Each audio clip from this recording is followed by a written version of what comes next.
parents will justify like not taking care of their health, like because of their kids. The roof analogy is basically one of, okay, if the child is the roof, if the pillars And we're or, talking about like the roof of a structure, like yeah, a the house. roof The of a roof. Okay. structure like your house. So if Hmm. you have a weight-bearing wall that is holding that roof up, but people are always putting the emphasis on the roof, but not the thing holding up the roof. And eventually, the health of the thing holding up the roof deteriorates. Then what's going to happen to the roof? It doesn't matter how much work you put into the roof. If that roof is dependent on that weight bearing wall or that pillar to hold it up, the moment that that pillar or that weight bearing wall breaks, well, guess what? The roof is coming down too. Welcome to Integrative Approaches in Healthier Living, a collaboration of Living Life Now and Bush Health Coaching, where we have conversations for living well. Welcome back in, everyone. Integrative Approaches and Healthier Living. I am Tammy Tomlinson here again today with Coach Chris Bush, and we are going to be touching on boundaries. It's a big topic, and I think more specifically about applying boundaries when we're in that sandwich generation, when we're caring for our parents and we have kids and other responsibilities to care for at the same time, and we're sandwiched between the two. So, with that, Chris, how are you? Where are we going from here? Yeah, thanks, Tammy. I'm doing well. I've been dealing with a little bit of allergies this week. Yeah, our dog, my dog, me and my wife's dog, we can say, is shedding. Your So child, the child, yeah, our right? furry child is shedding, and when she is shedding, Chris needs his boundaries with her because it's just my allergies are like through the roof. Normally it doesn't bother me so much, but right now it's been a little bit much.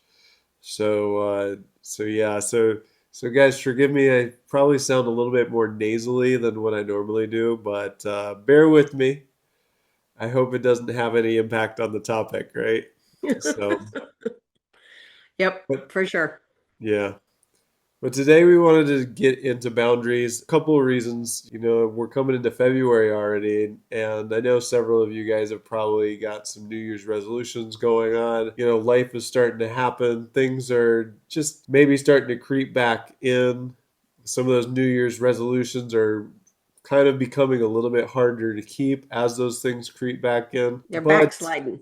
The yeah, T, the T is sliding off the track. yeah, the T is sliding off the track.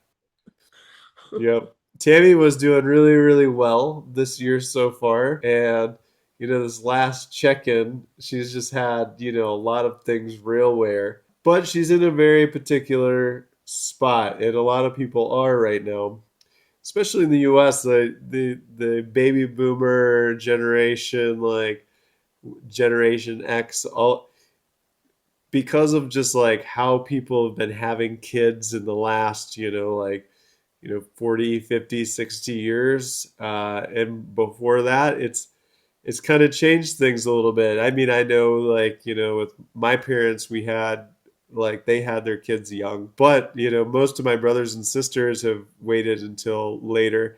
Some of my friends, they're having kids now and in their Mm-hmm. 40s, Mm-hmm. their early Mm-hmm. 40s, they Yep. waited until their early 40s. And so, well, this changes the game, significantly, which means like, well, in some cases, like we're going to talk about today, you're dealing with parents that are aging and how to, navigate that while also raising a child, while also trying to maintain like your own habits and kind of keep your own life in check. So without Your further own. ado, I'm going to pass it back over to Tammy so she can talk a little bit about like this and some of the steps she's been taking to try to maintain her boundaries. Yeah, and also kind of like I was just thinking as you were saying that, like a work-life balance, right? Yeah, well, Because absolutely. we're still of that age and that generation where we're working. It's not like we're yet retired. unless, we just had a unique situation and circumstance that allowed for that to happen. But yeah, and managing the aging population. And I know I'm very fortunate and blessed that I still have both parents living, albeit they're both my parents divorced and they're both remarried, but they're all still around. And then when you start getting into the lack of cognitive ability, notwithstanding even some sort of a medical diagnosis that can lead to that, but just simply aging and not being able to keep up with technology and all the things that we have today that are available at our fingertips, right? They all want smartphones, they all want to be on Facebook or social media, or even honestly navigating how to use a smart TV can be a Right. challenge. But Right. then, but then when you take into consideration that they're not managing their health care well, they're not managing their own finances really well. Where are they living? Do they have means to go to the next level, next tier, from maybe being in their own home to Right. assisted living, memory care, whatever the case may be? And I know we've alluded to some of this topic, like I've been dealing with aging parents on, previous episodes, but that's been a huge, huge thing for me for like the past 6, 8 months, if you will. It's gotten really like taxing and demanding for me and my schedule, to the point that I've had to put a lot of things that I wanted to work on with my work, with my own health and well-being, kind of like to the back burner. And with, Chris and I were talking about it, right? Chris, we were talking about the boundaries, Right. right? And setting boundaries. But I'm curious to hear what you think in how to set proper boundaries when it pertains to a parent who doesn't necessarily understand, or not even a parent, just somebody else who doesn't understand a boundary terminology or what that looks like. What do you recommend for people to set those quote boundaries Right. to be effective so that it works for all parties involved? Right. I always like to use the roof analogy, like, because oftentimes this is something I deal with a lot as being a coach, where parents will justify like not taking care of their health, like because of their kids. And they're like, I have to do this for my kids. My kids need this from me. My kids need that from me. I don't have time to do said things for my child or myself. Use the roof analogy is basically one of, okay, if the child is the roof, if the pillars And we're or, talking about like the roof of a structure, like yeah, a the house, roof the of a roof. Okay. structure like your house. So if Hmm. you have a weight bearing wall that is holding that roof up, but people are always putting the emphasis on the roof, but not the thing holding up the roof. And eventually, the health of the thing holding up the roof deteriorates. Then what's going to happen to the roof? It doesn't matter how much work you put into the roof.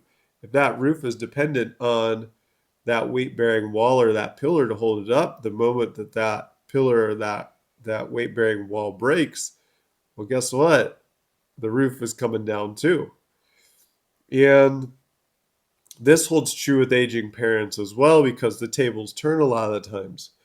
And I know like you're starting to navigate this without getting into too much detail, like the legality and different things of that. But well, you guys are right in that mix where, okay, it used to be the case that they could take care of themselves, but now because of whether it's cultural changes, not knowing how to navigate, current culture, people that are aiming to deceive them based on their culture or what was normal then, and a level of trust that was normal then, whatever it may be, if your health is not prioritized, if your health isn't good, well, what can you do? You're the person that is the next in line, making sure, helping to make sure that that roof stays up. And it would be better, in my opinion, that the weight bearing wall is solid, it's healthy, or that pillar is solid and healthy, and the roof might have, a couple areas where a little water can get through, then vice versa, So I think Right, that's but where, I guess it, that's it, my advice on that one. Or at least, well, a good analogy, but how do you manage? How do you tell somebody or suggest to someone when you get that phone call from the parent right, who has just like spent all of the money in the checking account right, and now you don't get paid for another 2 weeks right, and you still have bills to pay and you need to eat? How and how do you navigate that, right? It's like right, holy cows, man. We need to talk through these things, but right. I think it seems as if the older population, and Let me answer your question really quick because that's a really yeah, good. Thank you for drawing me to the point on that. Because truth be told, and you and I talk about this all the time, which is, one, keeping a schedule. right, But the big thing is, starting your day a certain way because everything is going, as your day progresses, things are more and more likely to start happening. So, for example, if you wake up, right, and I usually give the advice of, okay, have a certain time that you can check your phone, start checking your phone, but after you start taking care of these other priorities.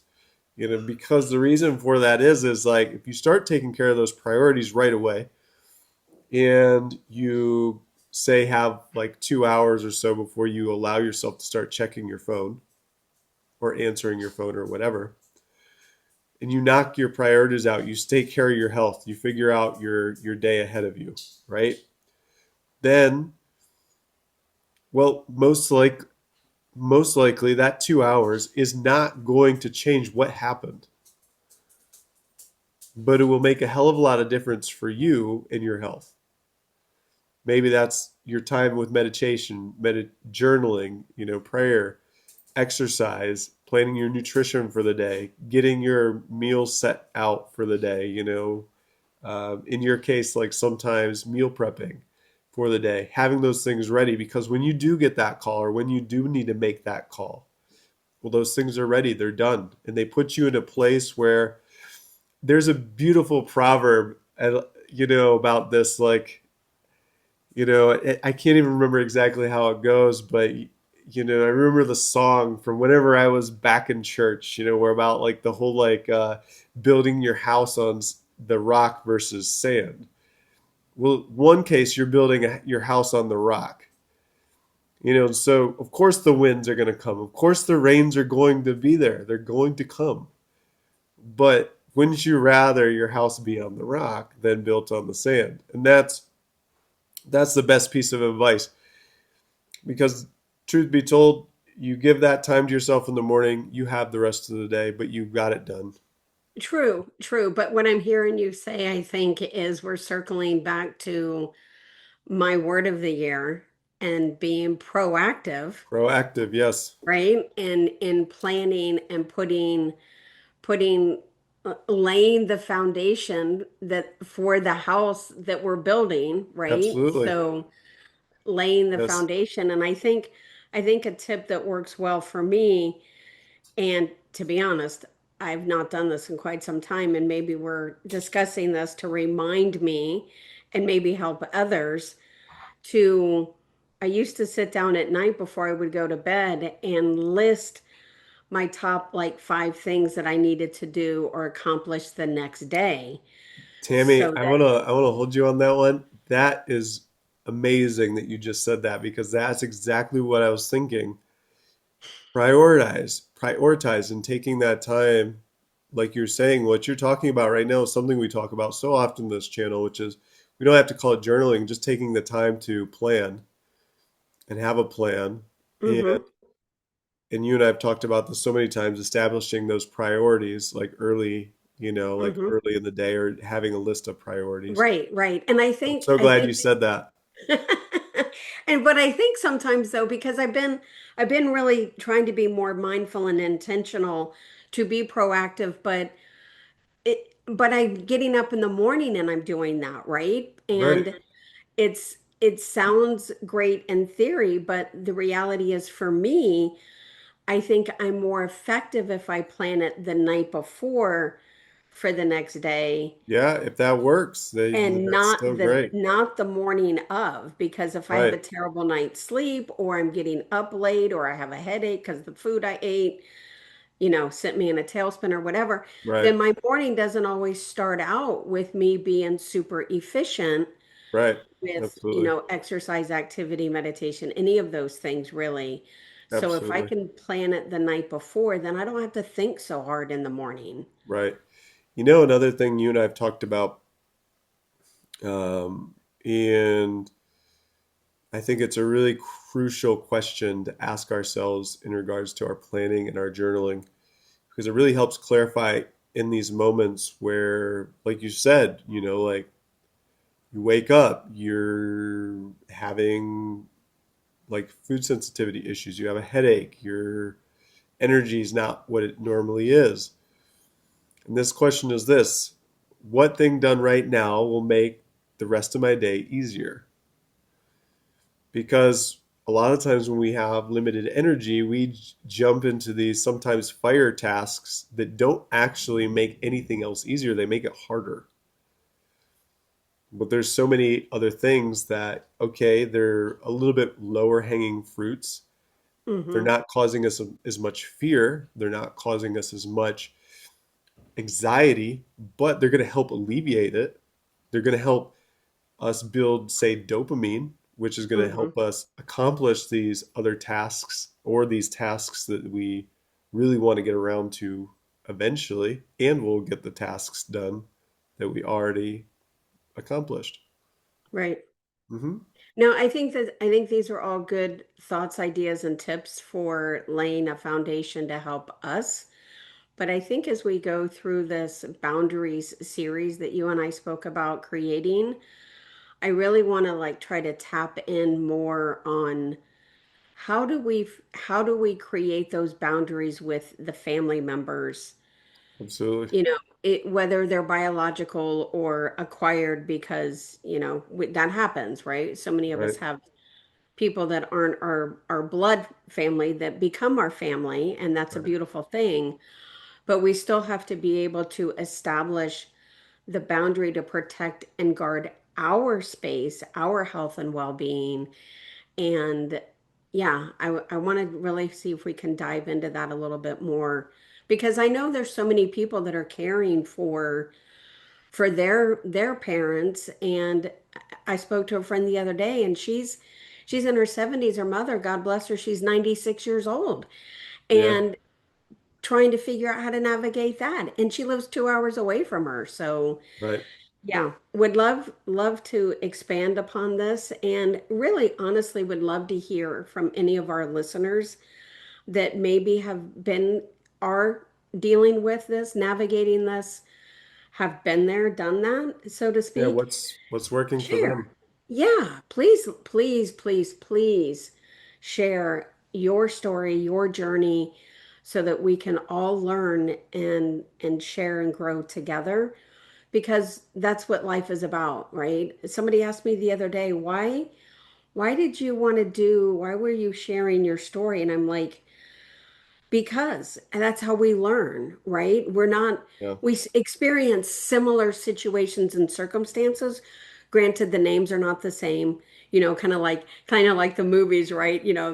This is not based on a true story. The names have been changed, things like that. Right. Same concept, but we Right. can all Absolutely. learn. Yeah. So, Absolutely. I completely yeah. agree. Yeah. I Yeah. look forward to getting to this more with you. It Yes, me too. should Me be a good too. Any series. any last minute thoughts from you, Chris, on this? No, no. Very, very exciting. Oh my gosh, I feel so much more freer just even thinking about sharing and learning from others and seeing how we can grow together in this Absolutely. navigating this part of life that, as many of you know, if you've been listening to this channel, I wasn't supposed to be here. So I'm here. Help me, help us, help everybody else, right? Absolutely. Yep. Very cool. Well, thanks so much, guys, for joining us. My name is Coach Chris, and again, I'm with the great Tami Tomlinson. Like, share, and subscribe. It helps us uh, continue to provide more feedback, or not just feedback, but information like this to you guys, and we would greatly appreciate it. But ciao for now. Thank you. Be well.